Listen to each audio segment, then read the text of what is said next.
नमस्कार दोस्तों, मेरे YouTube चैनल में आपका स्वागत है। मैं यमुना बिहार में खड़ी मेट्रो का इंतज़ार कर रही थी। तभी सामने से मेट्रो आती दिखाई दी। जब मेट्रो आती है तो भीड़ वैसे ही आ जाती है। भीड़ के साथ मैं भी अंदर घुस गई। बगैर सोचे समझे आज मेरी गाड़ी खराब हो गई। शांतनु के पास समय नहीं था, वह किसी सर्जरी में व्यस्त थे, तो मैं समय ना खराब कर सीधे मेट्रो से सफ़र करने की सोची थी। अंदर घुसने के 2 सेकंड में मेट्रो अपने अगले स्टेशन के लिए निकल चुकी थी। कई स्टेशन आते गए, भीड़ छटती गई। अचानक मेरी नज़र सामने पड़ी। मेरी माँ और बड़ी दी ऋचा दोनों ही बैठे हुए थे। संभवतः उन्होंने मुझे देख लिया था, पर मैं खड़ी थी। मेरी नज़र उन पर नहीं पड़ी थी। उन्होंने मुझे देखते ही नज़र फेर लिया। मैं तेजी से उनके पास पहुंची और माँ से गले लगकर रोने लगी। माँ के दिल में ममता भरी पड़ी थी। उनकी आंखें छलक उठी। कैसी है माँ? बस ठीक है। माँ की आंखें शून्य में थी। ऋचा दी, आप कैसी हैं? कुछ देर तक दोनों चुप रहे। फिर ऋचा दीदी ने कहा, केतकी, पापा अस्पताल में हैं। अरे क्या हुआ? कब, कैसे? मेरे पास प्रश्नों का हुजूम था, लेकिन उनके पास समय नहीं था। अगले स्टेशन पर उन दोनों को उतरना था। ऋचा दी ने अपना नंबर देते हुए कहा, केतकी, पापा बहुत बीमार हैं। पता नहीं तुमसे मिलना चाहेंगे भी या नहीं। ये लो मेरा फ़ोन नंबर और फ़ोन कर लेना, पर याद रखना आ जाना ज़रूर, चाहे पापा नाराज़ हो या नहीं। मेरी आंखें भर उठी। मैंने ऋचा से नंबर ले लिया और कातर निगाहों से माँ की तरफ देखा। वे दोनों अगले स्टेशन पर उतर गए। दिल्ली जैसा शहर अनजान लोगों के लिए कितना डरावना है। एक अनजाना सा डर मेरे अंदर भर गया। क्या मैं इतनी पराई हो चुकी हूँ कि कुछ बताना भी गवारा नहीं समझा। मैं और शांतनु दोनों यहाँ एक अच्छे अस्पताल में काम करते हैं। हमारी दसियों जान पहचान है, पर पापा तो पापा। माँ और दीदी ने भी मुझे बताना ज़रूरी नहीं समझा। मैंने क्या इतनी बड़ी गलती कर दी थी कि कभी माफ़ नहीं किया जा सकता है? मेट्रो अपनी रफ्तार में आगे बढ़ती जा रही थी। जैसे ही मेरा गंतव्य आया, मैं थके कदमों उतर अपने घर की तरफ चल दी। आज वही घर जिसे मैंने अपने हाथों से सजाया था, वह मुझे डरा रहा था। वह प्यार जिसके लिए मैंने घर छोड़ा। जैसे ही मैं घर के अंदर आई, घर में सन्नाटा पसरा हुआ था। रूपा, जरा एक कप कॉफ़ी लाना। ये लीजिए दीदी कॉफ़ी। रूपा से कॉफ़ी लेकर मैंने उससे कहा, मुझे थोड़ी देर डिस्टर्ब मत करना। यह कहकर मैंने लाइट बंद कर दी और पुराने यादों का मंथन करने लगी। यह तब की बात है जब पटना इन एम्स मेडिकल कॉलेज में मेरा चयन हो चुका था। मेरे सिलेक्शन से सबसे ज़्यादा घर में मेरे पापा ही खुश थे। उनके बचपन का सपना पूरा हो गया था। वो हमेशा कहते थे, मैं अपने बिटिया को डॉक्टर बनाऊंगा।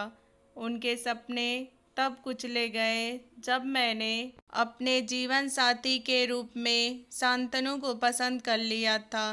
शांतनु मेरे साथ मेरे मेडिकल कॉलेज के विद्यार्थी थे, मुझसे 2 साल आगे। एक तो हमारी जाति समान नहीं थी। उनके पैर में पोलियो का डिफेक्ट था, जिसके कारण वह एक पैर से लंगड़ा कर चलते थे। मेरे पापा को यह बिल्कुल भी गवारा नहीं था कि उनकी डॉक्टर बेटी किसी भी तरह से कोई कंप्रोमाइज़ करे, पर मुझे शांतनु में कोई कमी नज़र नहीं आती थी।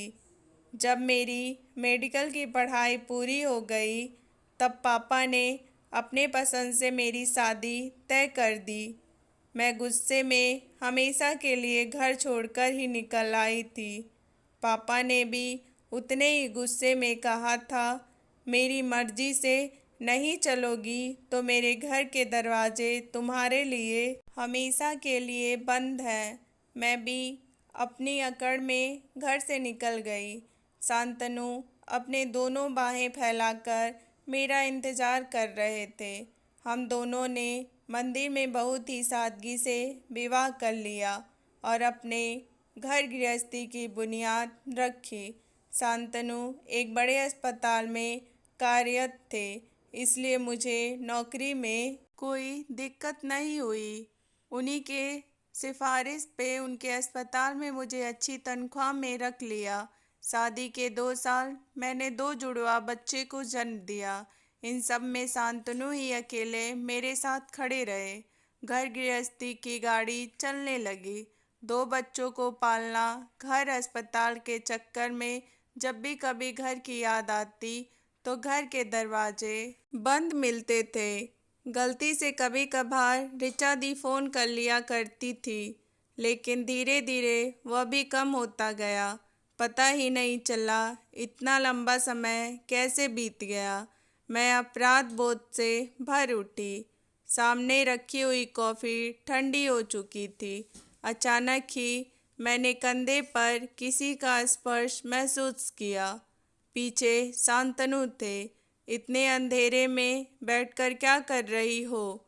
किस सोच में गुम हो? लाइट ऑन किया। मेरा उदास चेहरा देखकर डर गए। उन्होंने मेरा हाथ अपने हाथ में लेकर पूछा, क्या बात है? कुछ बताओगे तो मैं कुछ करूँगा ना।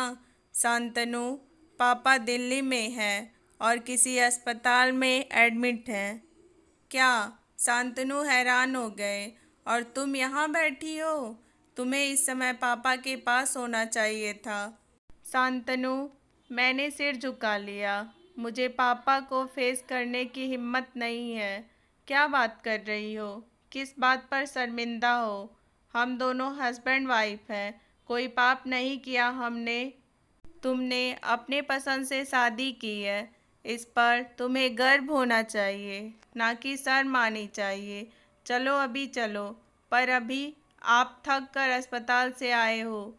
इतनी बड़ी सर्जरी कर कोई बात नहीं। हम कहीं दूसरी जगह नहीं जा रहे हैं, पापा के पास जा रहे हैं। कोई नंबर है तुम्हारे पास? शांतनु ने मुझे खींचते हुए गाड़ी तक लेकर आए। गाड़ी स्टार्ट करते हुए उन्होंने कहा, जल्दी फ़ोन करो और पूछो किस अस्पताल में पापा एडमिट है। गाड़ी में बैठते ही ऋचा दी को फ़ोन कर दिया। हम आधे घंटे में अस्पताल पहुंच गए। शांतनु एक बड़े डॉक्टर थे, उनका नाम था। उनको देखते ही सभी डॉक्टर उनके आसपास जमा हो गए। पापा बीमार थे। उनके अपेंडिक्स का ऑपरेशन होना था। उन्हें पीलिया भी हो गया था और अपेंडिक्स सूज गया था। लीवर में स्टोन भी थे। कई तरह की बीमारियां एक साथ हो गई। मामला सीरियस था। सारी बातें सुनकर मैं वार्ड की तरफ भागी।